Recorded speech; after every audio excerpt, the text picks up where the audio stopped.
అలాగే బాబు Ashok please come to dais.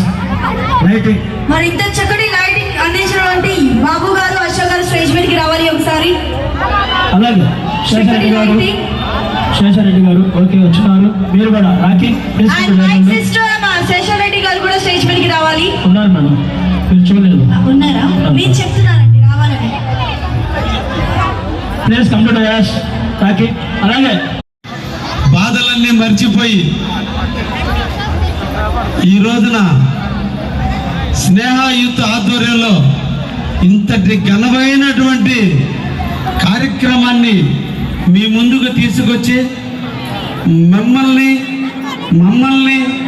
అందరినీ కూడా ఆనందింప చేయాలి, మన కళ్ళల్లో చిరునవ్వులు చూడాలని వారు ఈ రోజున ఇంత పెద్ద ఈవెంట్ కార్యక్రమాన్ని నిర్వహించిన స్నేహ యూత్ మా కుమారులని, వాళ్ళ అన్నదమ్ముల్ని, వాళ్ళ కుమారుని అందరినీ కూడా తెలియజేస్తున్నా. ఎందుకంటే బీపీసీఎల్ కంపెనీ ఈరోజు మనందరికీ ఒక వరం. ఎప్పుడో కాలజ్ఞానంలో బ్రహ్మం గారు చెప్పారు కావలి కనకపట్నం అవుతుందని. ఈరోజు కావలి దానికి అతి తొందరలోనే కనకపట్నం కాబోతుందంటే దానికి కారకుడు చంద్రబాబు నాయుడు అని మనందరం కూడా గుర్తుపెట్టుకోవాలి. ఎందుకంటున్నానంటే ఈరోజు రామాయపట్నం పరిధిలో 1,25,000 కోట్ల రూపాయలతో పెట్టుబడి పెట్టే కొన్ని వందల కంపెనీలు ఇక్కడికి వస్తున్నాయి. ఇవన్నీ వస్తే ఇకపోతే సంక్రాంతి ఈ రోజున ఉత్తరాయణం ప్రారంభమైంది. కొంచెం ఆధ్యాత్మికంగా మాట్లాడతా. మనుషులకి 24 గంటలుంటే 12 గంటలు రాత్రి, 12 గంటలు పగలు ఉంటుంది.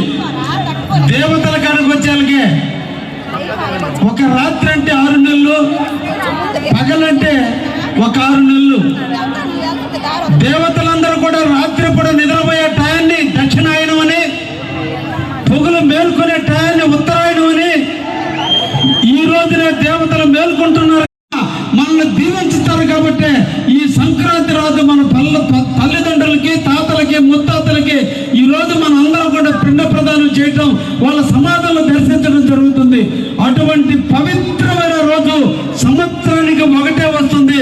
అది ఉత్తరాయణ పుణ్యకాలం, అదే ఈ సంక్రాంతి. ఆ సంక్రాంతి నాడు ఈ రోజు మనం దేవాలయాలు ఎలా సందర్శించామో రేపటి రోజున మనకు అన్నం పెట్టే ఆహారాన్ని అందించి నిరంతరం పాలించి అన్ని రకాలుగా గతంలో మనకి ఆహారం ఇచ్చిన జంతువులు కూడా పూజించాలి. కాబట్టి రేపటి కనుమ రోజు